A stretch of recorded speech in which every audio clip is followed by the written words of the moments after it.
Welcome to CAF 2024. My name is Laywin Pham. Apparently I came along, and if you'd like to, you can come along with me.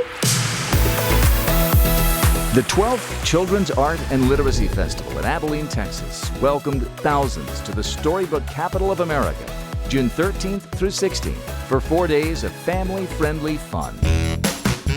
The festival took place in downtown Abilene, Thursday through Saturday, and at the Abilene Zoo on Sunday. This year's festival celebrated the art of Laywin Pham, the award-winning children's picture book illustrator and author whose original artwork went on display June 13th at the National Center for Children's Illustrated Literature, also known as the Nickel. Laywin and her family flew to Abilene to take part in the festival events.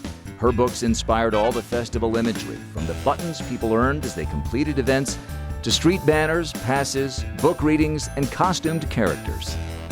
The festival kicked off Thursday morning with Group Day for 900 children from daycare, scout troops, and city summer camps. Younger children watched the Itchy Book live show at the Abilene Public Library, Professor QB at Mentor Park, singing and dancing with Joe McDermott at Everman Park, as well as book readings and art activities at the Doubletree Hotel and the Grace Museum. Older children experienced Big Kid Group Day at the Center for Contemporary Arts and the 12th Armored Division Memorial Museum. The groups ended their day at the Paramount Theater, where they enjoyed dramatic book readings and watched the ventriloquist show Nancy and Her Friends. Thursday afternoon, the free public portion of CAF began with a costume contest. Children dressed as Laywin Pham book characters. I am overwhelmed. Dinosaur, do not scratch. You guys have made my year. After the contest, the Storybook Parade marched down Pine Street filled with storybook characters.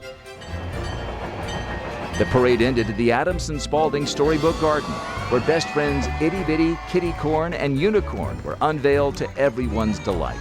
To go through this town and to see all the evidence of how much books are loved here. My kids are teenagers now. The idea that there's a space, that there's a statue that they can take their own kids to and say, your grandmother made that. It's amazing. Families danced and played during the Party Hardy Garden Party before heading to the Paramount for Sketch with Laywin. Now, are you guys ready to draw with me? All right, let's do this. Families were given Storybook Capital pencils and sketch pads so they could draw along with the artist. Scrabbly chicken legs. Scrabbly chicken legs, how many? 8. 8 scrabbly chicken legs. I love mine. Afterwards, people lined up to buy nickel books in the Paramount lobby.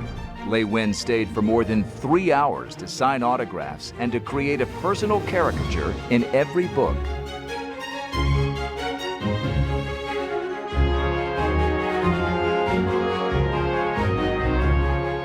Passes were required to attend Friday and Saturday festival events.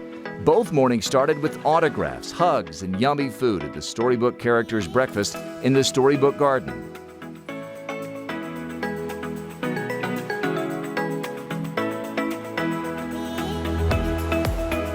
Inside the Abilene Convention Center, children were entertained by Corn Pop the Clown and his ceiling-high balloon creations inspired by Laywin's books. Outside, children petted and fed May Farm animals. Everyone cooled off at Vampirina's Beach Splash Misting Station. Families laughed with Professor QB in Mentor Park and made music at the Abilene Philharmonic Instrument Petting Zoo. Crowds enjoyed birds of prey displays by Sky King's Falconry, Frontier, Texas, and educational talks about these beautiful creatures. Little ones explored the toddler room at the Center for Contemporary Arts, inspired by Laywin's book, There's No Such Things as Little. Older kids performed hands-on science experiments at the STEAM room, inspired by Laywin's book, The Princess in Black and the Science Fair Scare. Kids made secret codes, seed paper that grows, balloon-powered cars, and rainbow glasses. In Everman Park, the Storybook Capital Express train took rides around the Dr. Seuss sculptures. Watch out for the Grinch. Festival goers attended dramatic readings of Lewin's most popular books. Each reading featured a costumed character followed by an art activity. The activities included making paper pug dogs, clay mice, surfing vampirinas, and flying pterodactylus. At Majestic, families listened to dramatic readings of new books by former CAF artists and collected a vintage CAF button. For an extra fee, families enjoyed the show at the Paramount on Friday and Saturday nights by world-class illusionist Jason Bishop, who performed with his adorable dog, Gizmo.